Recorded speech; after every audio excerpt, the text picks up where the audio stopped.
engaged in some of the very difficult issues that relate to agriculture, including water, particularly down in his part of the state in southwest Nebraska.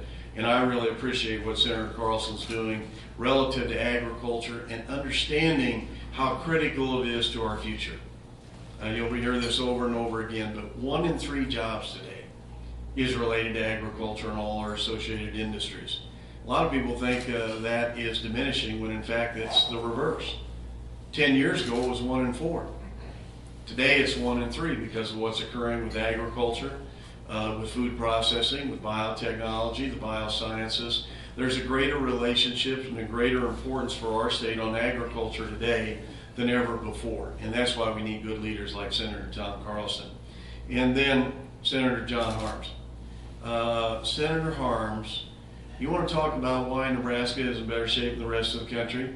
Because of his leadership on the Appropriations Committee. I've worked with him. I present a budget, but you know, they've got to pass it. Senator Harms has been there every year. And for the last 6 years, we've passed balanced budgets without raising taxes. John understands the value of strategic thinking. I think we've all learned from him. And so I want to say to Senator Harms and Senator Carlson both, they've made a huge difference in our ability to move this state forward.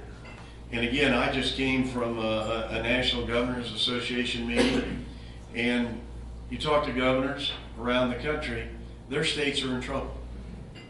Now, you know, ours isn't perfect, but we're generally in much better shape than the rest of America. Our unemployment rate is 4.2%, when the national average is 8.9%. In many states are 12, 13, or 14%.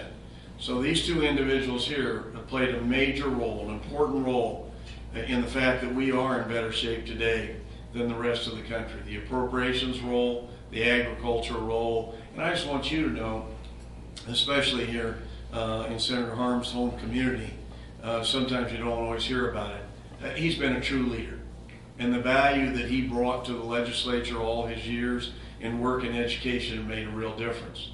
Now, the other thing I'd be remiss in coming out here if I didn't talk about at least one of Nebraska's most important and one of our leading citizens this day, Miss America.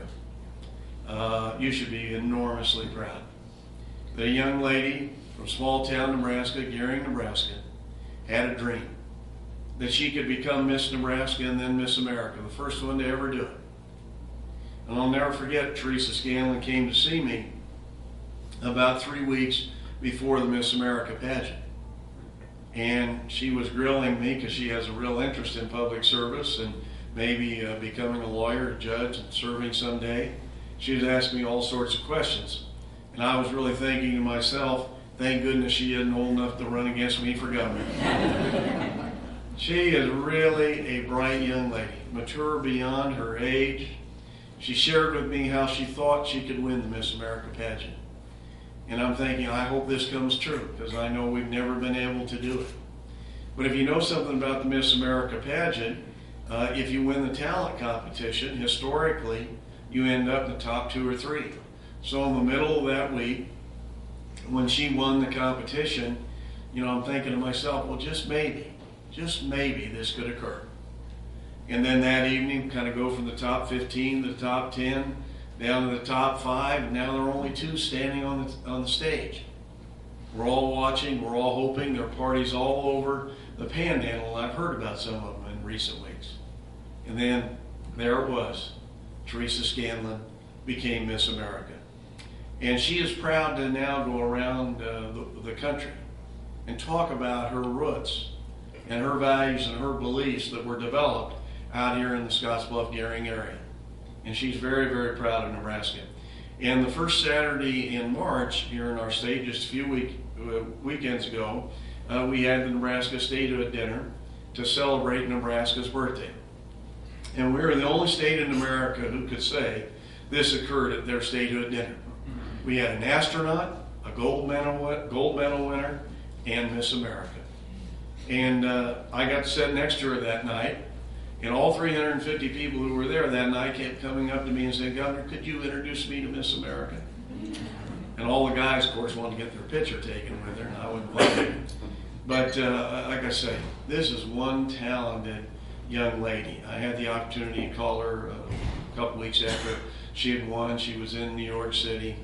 And what she's going to do for our state in getting that word out to promote the Panhandle, promote Nebraska, again, is something all of you ought to be very proud of. And I'm certainly proud to talk about her because I'm very, very, just so proud of what she's done. And then I've been reading all the stories online about her out here or whatever.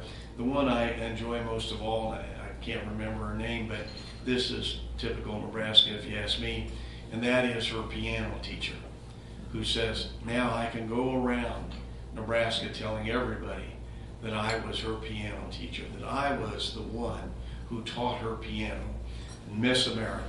And that's pretty neat. And that shows you just how proud our citizens are, and all of you should be. Now, first thing I want to do today, I want to ask Jeff Metz to come up here.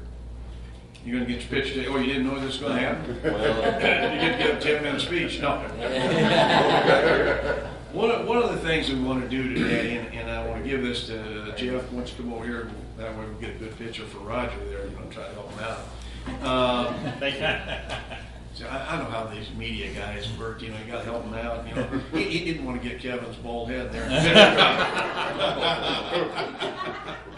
But one of the things, the reason we're out today is we want to share with all Nebraskans how important agriculture is, and we want to declare this Nebraska Agriculture Week. And I want to read parts of this proclamation, then I want to give it to Jeff. It says, whereas Nebraska agriculture is recognized as the most important industry to our state's economy, and whereas the economic growth of manufacturing, retail sales, and service industries in the state is dependent upon a healthy agricultural community, and whereas Nebraska farmers and ranchers use modern production techniques such as biotechnology and precision farming to increase the quality and quantity of food they produce. Now therefore I, Dave Heineman, the governor of the great state of Nebraska, do hereby proclaim the week of March 13th through the 19th, 2011 as Nebraska Agriculture Week. And I want to present it to Jeff as president of the Morrill County Farm Bureau and thank him for all he does.